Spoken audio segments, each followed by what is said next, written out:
तो आज की वीडियो में सभी का स्वागत है भाई। तो ये हमारी लास्ट शिफ्ट है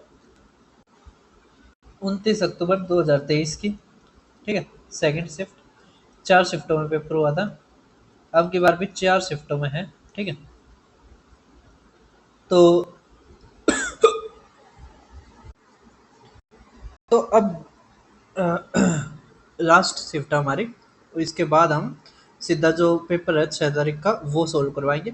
अब ये क्वेश्चन देखो भाई, क्वेश्चन काफ़ी अच्छा है। ये हमारा है ना, यूपी पैट में भी आ रहा है 2023 में। तो 2024 के जनवरी या शायद फरवरी का टाइम था। हमारे एक CSIR का हुआ था, SOASO, जिसके ऊपर बवाल भी हुआ था, है ना। पेपर लीक करवाया था। एजू टेस्ट कंपनी थी जिसने ये यूपी वाला पेपर भी बनाया था, यूपी कांस्टेबल का लीक हुआ था। तो उसमें ये क्वेश्चन आया था। ठीक है, मैंने वहां पे देखा था। देखो अब कैसे करते हैं इस क्वेश्चन को, समझो क्या दे रखा है। नीचे 5 ट्रेनों की जोड़ी दी गई है, प्रत्येक जोड़ी की लंबाई का योग और विपरीत दिशा में यात्रा करते समय प्रत्येक जोड़ी में ट्रेनों द्वारा एक दूसरे को पार करने में लगने वाला समय का योग दिया गया है। इसका मतलब विपरीत दिशाओं में है, तो विपरीत दिशाओं में क्या होता है, स्पीड जुड़ती है हमारी। ठीक है, लाइन ग्राफ में दिया गया है। लंबाई हमारी डेकामीटर है, डेकामीटर मतलब 10 सेंटीमीटर। अगर ये 60 है तो ये 600 होगी, ये 800 होगी, ये 700 होगी, इस तरह है। ठीक है, तो कह रहे कि ए बी विपरीत दिशा में यात्रा करते समय एक दूसरे को पार करने में लगने वाला समय सेकंड में है। ठीक है, अब इसका हमें कुछ लेना देना नहीं है। अब ये जो डायग्राम है ना, इससे हमें लेना देना है। यहाँ से एक टेबल बनेगी। ठीक है, हमें एक टेबल बनानी पड़ेगी, उसी से हमारे ये सारे क्वेश्चन होंगे। ठीक है, जिसमें हम क्या क्या देखेंगे, हमें देखना है उसमें डिस्टेंस और स्पीड। ठीक है, दोनों की टेबल बनेगी यहाँ पे, ए बी सी डी और ई की। ठीक है, अब कैसे निकालेंगे वो समझो। देखो, ए बी हमें कितना दे रखा है 60, बी सी हमें कितना दे रखा है 80। अगर इसको हम सबको जोड़ते हैं तो हमारे क्या आएगा, 2 इंटू में ए प्लस में बी प्लस में सी डी तक ई तक आएगा, इक्वल टू इनका जोड़। ठीक है, अब 2 से भाग करना था, हम सीधा 2 से पहले ही भाग कर लेते हैं। तो हमारा आ गया 30, ये 40, ये 35, ये 25 और ये 33। ठीक है, तो यहाँ से हमारा A B C D E आ जाएगा। कितना आ गया देखो, 5 5 10 13, यहाँ पर 4 8, 8 और 3 11, 11 और 2 13 और ये 16। ठीक है, तो हमारा 163 क्या आ गया, ए प्लस में बी प्लस में सी प्लस में डी प्लस में ई। ठीक है, अब यहाँ से अगर हम ए निकाल के चले जाएंगे ना तो हमारी डिस्टेंस आनी शुरू हो जाएगी। ठीक है, टेबल बढ़ेगी, आप ध्यान रखना। टेबल आपने जैसे ना, ये जो हमारे क्वेश्चन होते हैं मैंने पहले भी शिफ्टों में करवाया, अगर आप नहीं देख पाए हो तो पहले वहां से देख के आओ। मैंने बताया था कि एक है ना, जो भी डाटा दे उसकी टेबल बनाते जाओ। ठीक है, उसको लिखते जाओगे ना तो सारे क्वेश्चन होते चले जाएंगे। डीआई में यही होता है। अब ए निकालना है तो बी सी और डी ई को घटा दो, मतलब बी सी कितना दे रखा है 80। ठीक है, ठीक है, अभी 80 मानते हैं हमें, है ना, डेकामीटर में ही मानते हैं, बाद में मीटर में बदलेंगे क्योंकि मीटर पर सेकंड होते हैं ना हमारी स्पीड की यूनिट। अब देखो 80 और डी कितना 50। अगर 80 और 50 130 इसमें तक घटा दे तो ये हमारा कितना आ गया 33। ठीक है, तो ए अगर हमारा 33 आ गया, टेबल में थोड़ा ठीक तरह बनाता हूँ क्योंकि टेबल का बहुत काम होगा। आप इस टेबल को अपने जब बनाओ ना तो ऐसी जगह बनाना कि जहाँ पे आप देख सको। ठीक है,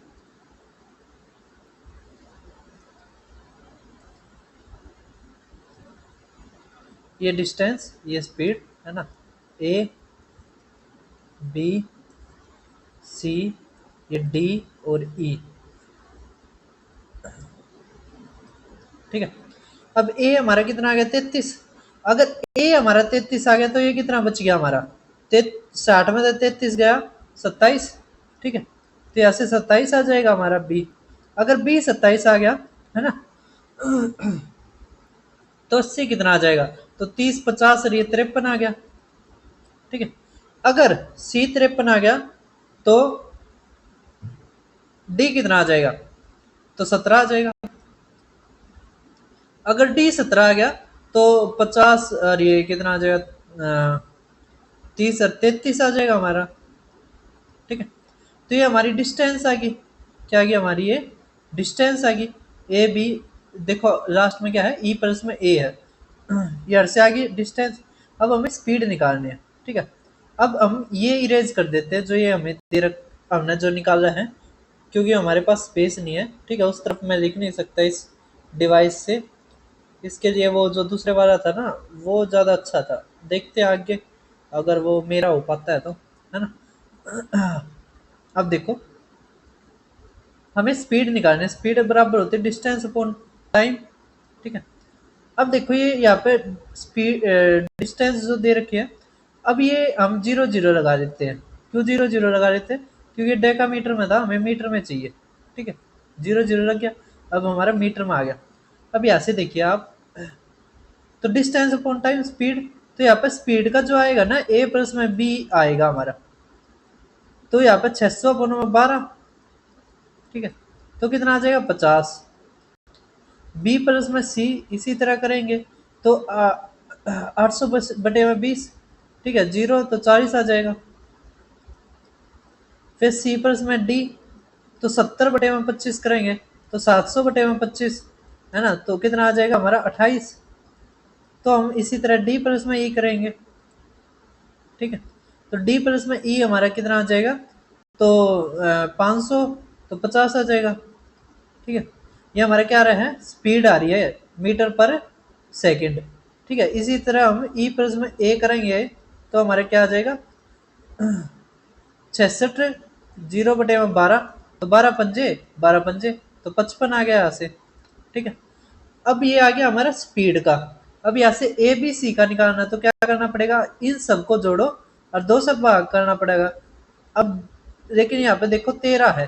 ठीक है, तो ये पूरी तरह 2 से भाग नहीं हो पाएगा। ठीक है, कोई नहीं, हमारा पॉइंट हम आएगा। ठीक है, इसीलिए इसमें टाइम बहुत लगेगा भाई साहब ये क्वेश्चन में, है ना। तो ये 25 आ गया, ये 20 आ गया, ये 14 आ गया, ये 25 आ गया। ठीक है, ये कितना आ गया, अगर 54 होता था 27 तो 27.5। अब देखो 25 25 50 और 70, 70 और 80, 80 80 और ये 100, है ना, तो 100 तो हो गया, और ये 11.5, तो हमारे यहाँ से 111.5 हमारा क्या आ गया, ये आ गया हमारा A B C D E, है ना, इनकी स्पीड। अब हमें अगर ए निकालना है तो बी सी और डी ए घटाना पड़ेगा, तो ये कितना आ गया हमारा 90। ठीक है, अगर 90 है तो 90 ये 20 तो 21.5। अगर ये हमारा 21.5 है तो ये हमारा क्या आ गया, ये अगर हमारा 21.5 है। ठीक है, कहाँ गया, हाँ 50 में तक घटाओगे तो अगर 22 घटाते तो 28 आता, तो 28.5 ये बी आ जाएगा। अगर 28.5 ये आ गया तो ये कितना आ जाएगा, तो 30 होता था 10, तो 11.5। ठीक है, अगर 11.5 ये है तो डी हमारा क्या आएगा, तो देखो 12 घटाएंगे तो 16, तो 16.5 मीटर पर सेकंड। अब डी और ई, अगर ये हमारा 17 होता, है ना, अगर हम 17 घटाते हैं इसमें से 20 घटाओ तो 30 33, है ना, तो 33.5 आ गया हमारा। ठीक है, तो ये हमारी स्पीड आ गई, ये हमारी डिस्टेंस आ गई। ठीक है, इस टेबल को है ना, आप इस टेबल को आपने बनाना है अगर ये क्वेश्चन आता है। ठीक है, अब हम करते हैं जो हमारे क्वेश्चन ने कह रखा है, जो कह रखा है वो देखिए क्या कह रखा है, कि ट्रेन ए और डी द्वारा, ट्रेन ए और डी ट्रेन सी को पार करने में लिया गया समय ज्ञात कीजिए यदि वे एक ही दिशा में यात्रा कर रही है। अब ए और सी की देखो कितना आ जाएगा, 0, ये 6, ये 8। ठीक है, ये हमारी डिस्टेंस आ गई। अब एक ही दिशा में है, एक ही दिशा में, तो हमारा क्या आ जाएगा, एक ही जो वो है स्पीड, है ना, speed of A minus speed of C, तो 21.5 मतलब 11.5 गया 10, तो यहाँ पे हमारा क्या आ जाएगा 86 सेकंड हमारा आंसर। ठीक है, कर दोगे? इस टेबल को आप ध्यान रखना, इस टेबल से ही हम अब आगे ये सारे क्वेश्चन करेंगे। अब आप नेक्स्ट क्वेश्चन देख पा रहे होगे, क्या दे रखा हमें, यदि ट्रेन बी और डी द्वारा विपरीत दिशा में यात्रा कर रही है, दोनों विपरीत दिशा में, तो उनके द्वारा एक दूसरे को पार करने में लिया गया अनुपातिक समय बताइए। तो कुछ नहीं करना, हमें क्या करना है, बी और डी का जोड़ना है। तो बी हमारा कितना था 270, जमा में डी हमारा कितना था, डी हमारा 170 था। ठीक है, अपॉन विपरीत दिशा है तो दोनों का जोड़ होगा, तो बी की तरह है स्पीड 28.5, जमा में डी की हमारी कितनी है, तो डी की हमारी कितनी आई थी 16.5, जोड़ देंगे।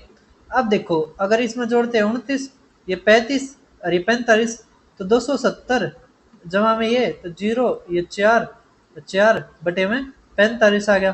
ठीक है, 5 निम 5 दूनी तो 88 बटे में 9, है ना, तो 9 निम 81, है ना, तो 9 पॉइंट कुछ हमारा आंसर आ जाएगा। ठीक है, 81 आ गया तो 70, 9 सत्ते 63। ठीक है, फिर 9 सत्ते 63, तो 9.78 या 9.8 कुछ भी कह सकते हैं, जो हमारा ऑप्शन में होगा। ठीक है, तो टेबल के ऊपर ही हमारे ये सारे क्वेश्चन होंगे। अब देखिए क्या क्या रखा है इसने, यदि ट्रेन ई, भाई ये जो डीआई वाले होते हैं ना, इसमें टाइम तो लगता है ना करने में, लेकिन एक बार अगर आपने डाटा लिख लिया तो उसके बाद ये सेकंडों के हिसाब से होते हैं। कह रखा है यदि ट्रेन ई एक निश्चित लंबाई के प्लेटफॉर्म को 25 सेकंड में पार करती है, तो ट्रेन डी द्वारा उस प्लेटफॉर्म को पार करने में लिया गया अनुपातिक समय ज्ञात कीजिए। अब देखिए, तो अब समझिए भाई साहब इस क्वेश्चन को हम कैसे करेंगे। तो देखो टाइम हमें कितना लगता है 50 सेकंड, तो 50 सेकंड इक्वल टू इसकी जो ई की जो वो थी मतलब लंबाई ट्रेन की 330 थी, प्लेटफॉर्म की हमने पी मान ली, और जो स्पीड थी ना वो स्पीड हमारी थी 33.5। ठीक है, टेबल बनाया था, उस टेबल को आप लिख के रखो, अगले क्वेश्चनों में काम आएगा। ठीक है, अब यहाँ से देखो तो अब गुणा हो जाएगी, तो 0 तो ये हो गया, 5 5 25, 2 5 15, 2 17, 1 5 ये 1675 आ गया हमारा।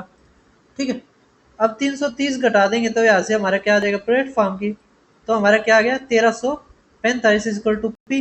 करके डी द्वारा उसी प्लेटफॉर्म को पार करने में लिया गया अनुमानित समय बताइए। तो कोई दिक्कत नहीं है, अब हमें क्या करना है, बस डी की कितनी थी, डी की हमारी 170 थी, डी की क्या थी हमारी 170, तो 170 जमा में 1345 बटे में इसकी स्पीड कितनी थी, तो स्पीड हमारी थी 16.5। ठीक, अब इसको जब सोल्व करोगे, आप सोल्व करोगे तो हमारा 91 पॉइंट कुछ सेकंड आएगा, तो 91.82 सेकंड हमारा आंसर ऑप्शन में आपको अलग से दिखाई दे जाएगा। ठीक है, अब आगे देखिए, वैसे भी देखिए एक चीज, ये 16.5 है। ठीक है, और ये देखिए 1400, तो मतलब 14 तो छोटा ही होगा। अब देखिए नेक्स्ट क्या दे रखा हमें, कि ट्रेन ए पटना से दिल्ली की यात्रा कर रही थी। देखो ये हमने मान लिया पटना, ठीक है, ये हमने मान लिया दिल्ली।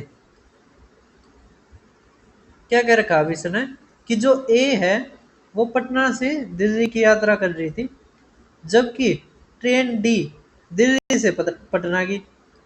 ठीक है, ट्रेन डी के 2 घंटे बाद चलती है, मतलब ये 2 घंटे बाद चलती है, तो -2 घंटे लगा दिए।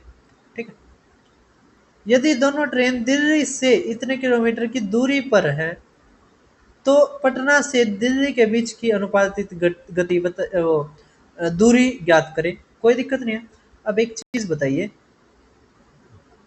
297 किलोमीटर ये चलेगी, है ना, कौन चलेगी, डी। तो 297 किलोमीटर चलने में ट्रेन कितना टाइम लेगी, है ना, कितना टाइम लगेगा वो निकालना है। तो 297 अपॉन इसकी स्पीड क्या है ना।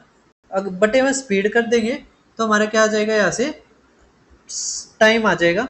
अब भाई साहब ये हमारा किलोमीटर में है, और जबकि स्पीड हमने मीटर पर सेकंड में बनाई थी, तो हमारी वो कितनी थी, 16.5 थी। ये किसकी थी, डी की। ठीक है, डी की निकालते हैं हम टाइम। तो इसको अगर हमें किलोमीटर प्रति घंटा में बदलना है तो 18/5 तो देना पड़ेगा, है ना। तो यहाँ से ये हट गया, 10 आ गया, तो 5 से काटो, 5 तिया 15, 5 से 15, है ना। अब कैसे, तो 9 दूनी 9 तिया 27, 9 तिया 27, 33 तो 33 गया, ये आ गया हमारा 5, ये 5 ऊपर गया, तो हमारा आ गया डी का 5 घंटे लगेंगे। डी को कितने घंटे लगेंगे, 5। अब ए 3 घंटे बाद चलता है, ठीक है। ये तो 297 होगी डिस्टेंस हमारी, ये रहेगी, ठीक है, ये निकालते हैं। तो 3 घंटे में कितनी दूरी तय करेगा, ठीक है, 3 घंटे में कितनी दूरी तय करेगा। अब इसकी जो स्पीड थी हमने जो ए की निकाली थी, वो हमारी क्या थी, 21.5 मीटर पर सेकंड। इसको पहले किलोमीटर प्रति घंटा में बदलोगे तो किलोमीटर प्रति घंटा मतलब 18/5। इसके बाद इसने कितनी दूरी करी, तो 5 घंटे तो डी को लगे, 2 घंटे बाद चली तो 3 घंटे, ठीक है। अब ये कट गया, तो 5 चौके 5 दिया, ठीक है। अब हमारा कितना आ जाएगा यहाँ पे,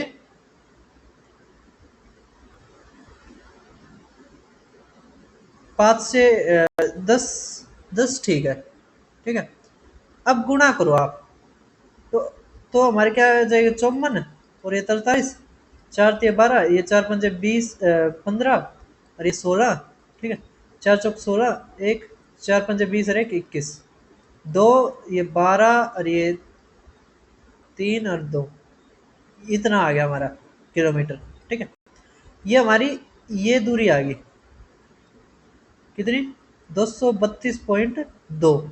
अब कुल दूरी बतानी थी तो दोनों का जोड़, तो 0.2, ये 9, ये 3 12 और ये 5, 529.2 हमारा आंसर, किलोमीटर हमारा आंसर, ठीक है।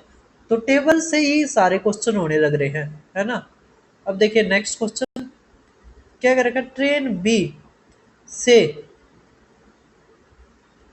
ट्रेन सी स्टेशन एक्स से स्टेशन वाई जो एक दूसरे से इतने दूर है तक यात्रा कर रही थी, यदि दोनों एक ही समय पर स्टेशन वाई पर पहुंचती तो ज्ञात कीजिए कि ट्रेन सी के कितने समय बाद ट्रेन बी ने स्टेशन एक्स को छोड़ा। ठीक है, कोई दिक्कत नहीं है। अब एक चीज बताइए आप, हमारा ये कितना दे रखा है, 414 किलोमीटर। तो 414 किलोमीटर बी कितना टाइम लगाएगी, तो बी की हमारी स्पीड कितनी थी, 28.5। ये किलोमीटर में है, ये हमारा मीटर पर सेकंड, तो 18/5 करना पड़ेगा, ठीक है। तो 5×25, 5×7 है ना, ये ऊपर 10 गया, ये आ जाएगा। तो जब हम काटेंगे इसको तो हमारा आ जाएगा 102.6 किलोमीटर। जब हम इसको काटेंगे 28.5, तो हमारा यहाँ से आ जाएगा 4.03 घंटे, ठीक है। ये आ गया हमारा बी का, क्योंकि 28.5 हमारी बी की स्पीड थी। वहीं हम सी की देखें तो 414 में सी की जो स्पीड थी हमारी वो 11.5 थी, गुणा में 18/5, ठीक है। अब इसको सोल्व करो तो हमारा आ जाएगा यहाँ से 10 घंटे, कितना आ जाएगा, 10 घंटे। तो कितने घंटे बाद चालू हुई, तो 6 घंटे के आसपास, तो 5.97 घंटे के बाद ये चालू हुई, ठीक है। 5.97 घंटे के बाद ये हमारी चालू हुई। तो सभी को समझ में आ गया होगा। अब देखिए आप नेक्स्ट क्वेश्चन, ठीक है, ये हमारा खत्म होता है। ये काफी अच्छा ही क्वेश्चन पूछ रखा था, ठीक है। अब देखिए नेक्स्ट हमारे ये क्वेश्चन देख पा रहे हो, ये आसान है, ये ज्यादा मुश्किल है नहीं। देखो इसको तो हम जल्दी कर देंगे। क्या रखा, निम्नलिखित वर्त आरेख विभिन्न भौगोलिक क्षेत्रों में भारत की जनसंख्या के वितरण प्रतिशत के बारे में जानकारी देता है। आप ये भी पढ़ लेना, कई बार क्या होता है यहाँ पे प्रतिशत देता है और लिखता नहीं है ना, यहाँ पे ये सिंबल भी नहीं देता है। यदि भारत की जनसंख्या 125 करोड़ है तो दक्षिण क्षेत्र और पश्चिम क्षेत्र की जनसंख्या का आनुपातिक योग बताइए।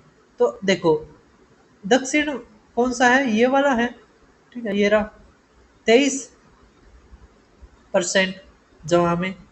पश्चिम, पश्चिम कहाँ पे है, ये रहा 16, तो कितना आ गया ये 39%, ठीक है। अब 125 हमारा 100% को दिखाता है,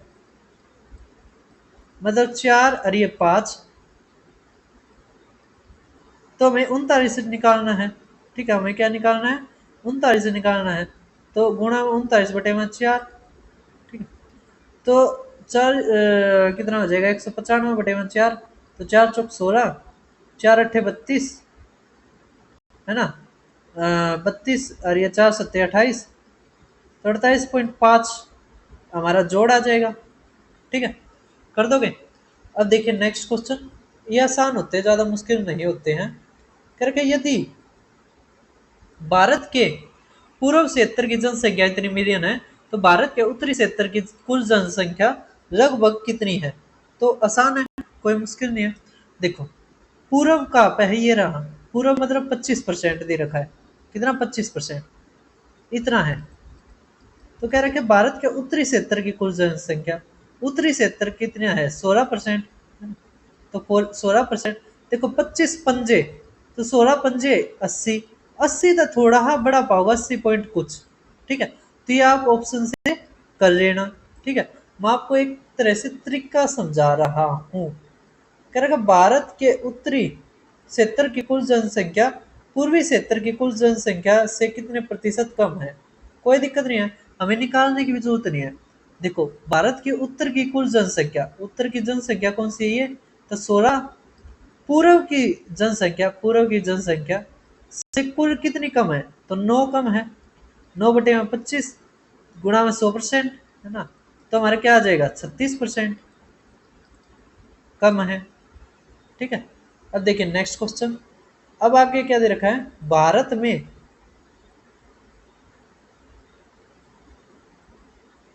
भारत में पुरुषों का महिलाओं से अनुपात ये है, ठीक है। और मध्य क्षेत्र में मध्य क्षेत्र का है, अगर आप टोटल 100 मानते हो टोटल जनसंख्या, तो 13 अनुपात ये है ना, तो 25 चौके, तो 13 चौक 52, 52 मेल हैं, और 12 चौक 48 ये फीमेल हैं, ठीक, ठीक है। अब देखिए यहाँ पे मध्य क्षेत्र, तो मध्य मतलब केंद्रीय, तो केंद्रीय क्षेत्र ये रहा 20%, मतलब 20 टोटल महिलाएं, तो 20 9 अनुपात 7, तो इसका बटे में 16 और 9, ठीक है, ये 4 और ये 5, तो 9 × 5 = 45 बटे में 4, ठीक है, ठीक है। तो अब देखो,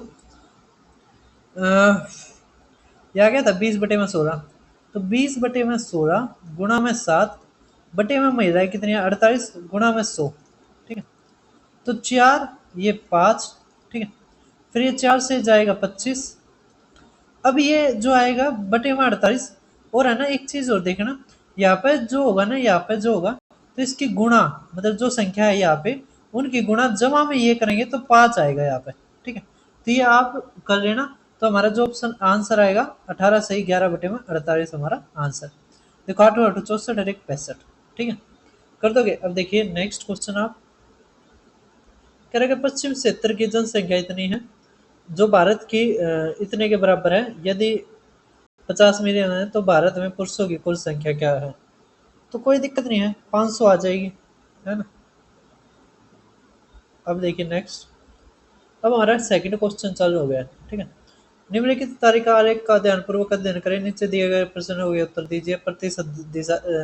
छूट प्रतिशत दिखाया गया है, अंकित मूल्य समान है, मतलब मार्क प्राइस हमारा सेम है। करेगा दुकान फर्स्ट में पुस्तक ए का विक्रय मूल्य अगर 395 रुपये है, और दुकान 2 और 3 में विक्रय मूल्य का अंतर ये है, तो दूसरे में लगभग छूट कितनी है। तो लगभग बतानी है। अब देखिए, अगर पुस्तक ए और दुकान ए तो 14%, तो इसका मतलब 86% हमारा किसके बराबर है, 395। हमें 100 निकालना है, तो 100 बटे में 86, ठीक है। तो यहाँ से हमारा कितना आ जाएगा, 100%।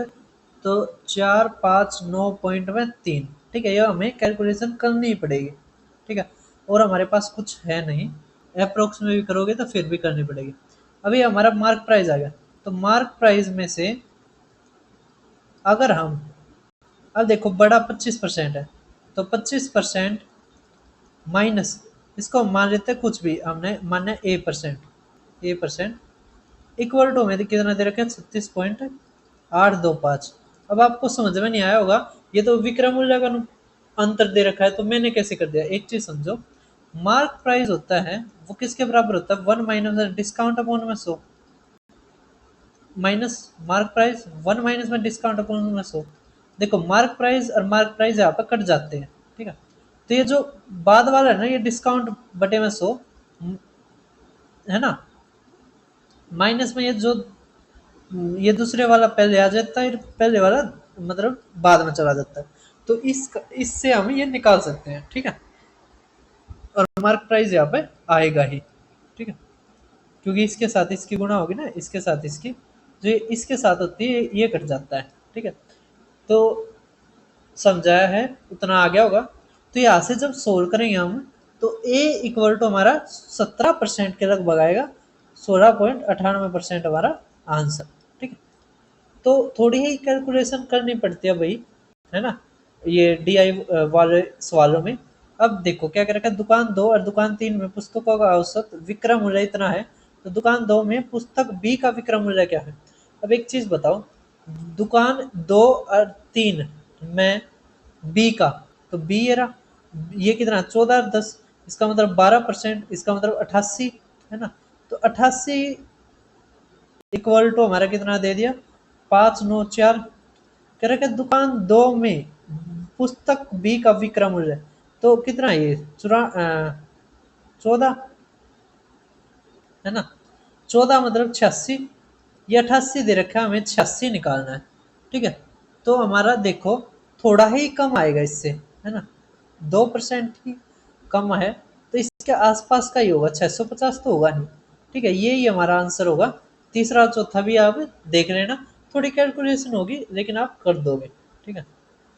अब यहाँ से देखिए आप, नेक्स्ट क्वेश्चन हमारा क्या रखा है, पुस्तक ए बेचने पर दुकान एक को 10% का लाभ होता है, ठीक है भाई साहब। तो फिर क्या रखा है इसने, तो फिर क्या क्या रखा है इसने कि उसी पुस्तक पर दुकान 3 द्वारा प्राप्त किया गया अनुपातिक लाभ या हानि प्रतिशत क्या है, ठीक है। अब देखो दुकान ए, ए एक को बेचने पर, दुकान एक पुस्तक ए को बेचने पर 14% का वो है, तो इसका मतलब 86 अगर रुपए में बेचता है तो 110 रुपये मिलते हैं उसको, ठीक है। अगर वो 25% में मतलब 75 में बेचे, तो लाभ प्रतिशत कम हो जाएगा। तो कम के लिए कम से गुणा, ज्यादा से भाग। इसको जब सोल्व करोगे तो हमारा लगभग कितना आएगा, 4% के आएगा, ठीक है। 4% के लगभग हमारा आंसर आएगा, ठीक है। अब देखिए नेक्स्ट क्वेश्चन, आप दुकान 2 और दुकान 3 डी का औसत विक्रय मूल्य इतना है, तो डी का अंकित मूल्य क्या है, कुछ नहीं है, कुछ भी नहीं है। अब देखो सबका विक्रय मूल्य अंकित मूल्य तो सेम है। दुकान 2 और 3 पुस्तक डी, 2 और 3 मतलब ये 9 और ये 13, तो 9 अगर करेंगे परसेंट तो 91, और 3 करेंगे तो ना 6 करेंगे तो 694, ठीक है। इनके बीच का क्या आएगा हमारा 92.5। तो 92.5 हमें 1480 दे रखा है, हमें 100% निकालना है, तो 100 बटे में गुणा में 10, ठीक है। तो इसको जब सोल्व करोगे तो हमारा आंसर आ जाएगा, ये कमेंट में आप बताना, ठीक है। ये भी आप खुद करना है। अब देखिए नेक्स्ट क्वेश्चन, देखो इसमें ना थोड़ा बड़ा था, वो इस तरह घुमाना पड़ रहा था, तो मैंने आधा इस तरह ले लिया है, आधे का स्क्रीनशॉट ये रहा, ठीक है। इसमें क्या कर रखा है, कई गैप खाली छोड़ रखे हैं, देखो ये रहे। आपने कुछ नहीं करना, ये जब गैप आप फिल कर दोगे ना तो ये क्वेश्चन हो जाएगा बस, ठीक है। ये गैप फिल कर दोगे ना तो आपके क्वेश्चन हो जाएंगे। ये जो कुल वाले है ना ये मत करना, ठीक है। ये है ना जो ऊपर, ये फिल करते साथ ही ये क्वेश्चन हो जाएगा। मैं दिखाता हूँ। अब देखिए हमें क्या कह रखा है, मई महीने, ये जो एक बार पढ़ो देखो, पी फोन के बिल को फोन बिल, ई इलेक्ट्रिसिटी बिल बिजली बिल, और डब्ल्यू वाटर बिल, है ना, डब्ल्यू वाटर बिल पानी का बिल। अब एक चीज देखो क्या रखा, मई महीने के लिए दिए गए आंकड़ों के अनुसार जून महीने में परिवार एक्स द्वारा फोन के बिल, बिजली के बिल और पानी के बिल का बिल पर भुगतान की गई राशि में 12%, 16%, 25% की वृद्धि हुई थी। जून महीने में उसके तीनों बिलों पर भुगतान की गई कुल राशि ज्ञात कीजिए। कोई दिक्कत नहीं है, आसान क्वेश्चन है। देखो अब भाई साहब ये क्वेश्चन करने के लिए हमें ये पूरी फिगर चाहिए, ठीक है। पूरी फिगर देखो, अब मई महीना ये रहा, ठीक है, मई महीना ये रहा।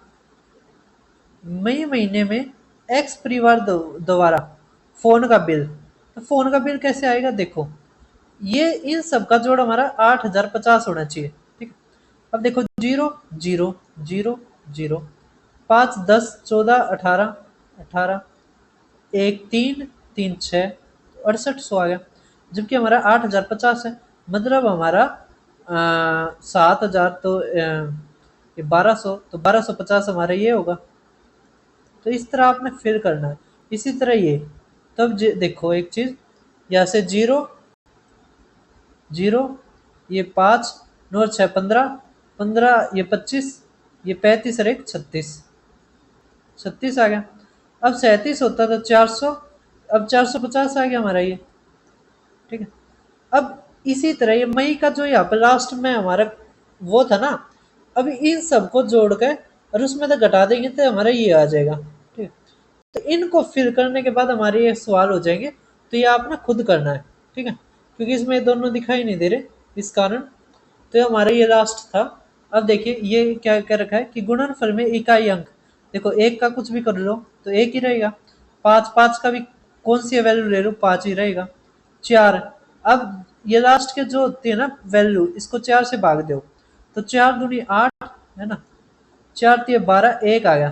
तो 4 की पावर 1 4। तो देखो हमारा क्या आ गया, इवन आ गया, ठीक है। तो जीरो हमारा आंसर, 4 पंजे 20, तो इकाई का अंक जीरो आ गया। अब नेक्स्ट देखिए आप क्या करेगा, -27 और गुणा में -16। देखो -27 कॉमन, तो -16 -14, ठीक है। कितना आ गया हमारा 30, माइनस का माइनस माइनस प्लस, गुणा में 27, तो 810 था हमारा आंसर। अब देखिए नेक्स्ट, इसमें कुछ नहीं, हमें y की वैल्यू निकालनी है। अब इसको सोल्व करेंगे तो हमारा आ जाएगा 0.0016 बटे में 0.008 गुणा में 0.2 की पावर 6 इक्वल टू 0.2 की वैल्यू y। हमें y निकालना है।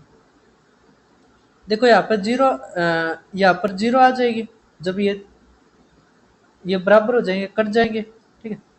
अब देखो 16 पंजे 5, अब 1/5 होता है हमारा 0.2, तो हमारे यहाँ से क्या आ गया 0.2 की पावर 7 इक्वल टू हमें क्या दे रखे 0.2 की पावर y। तो हमारे यहाँ से y की वैल्यू क्या आ जाएगी 7, तो 7 हमारा आंसर, ठीक है।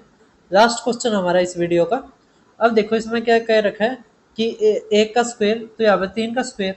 अब देखो इसमें क्या कर रखा है हमें, ये 1 होता है और ये 3 का स्क्वायर 9 होता है, मतलब 9 तक गुणा कर रखा है, तो इसको भी 9 से गुणा करेंगे, ठीक है। 385, यहाँ पे देखो 2 का स्क्वायर मतलब 4 और ये 36, ठीक है। तो 9 तो ये तक गुणा कर रखा है, तो 9 तक गुणा करो, 9 पंजे 45, 4 9 अठे 72, ये 76, ये 7, 9 तिया 27 और ये 34, तो 34 65 हमारा आंसर। तो बेस्ट ऑफ लक आपके एग्जाम के लिए, फिर मिलते हैं आपके जब पेपर होगा उसी में, ठीक है। तो और सभी क्वेश्चन मैंने करवा दिए हैं, जो आसान क्वेश्चन थे वे मैंने आपके लिए छोड़ दिए हैं। फिर मिलते हैं। आगे यूपीएसआई का मैं चालू करूँगा कॉन्सेप्ट भी और बेस्ट क्वेश्चंस भी, तो आप चैनल को सब्सक्राइब करना।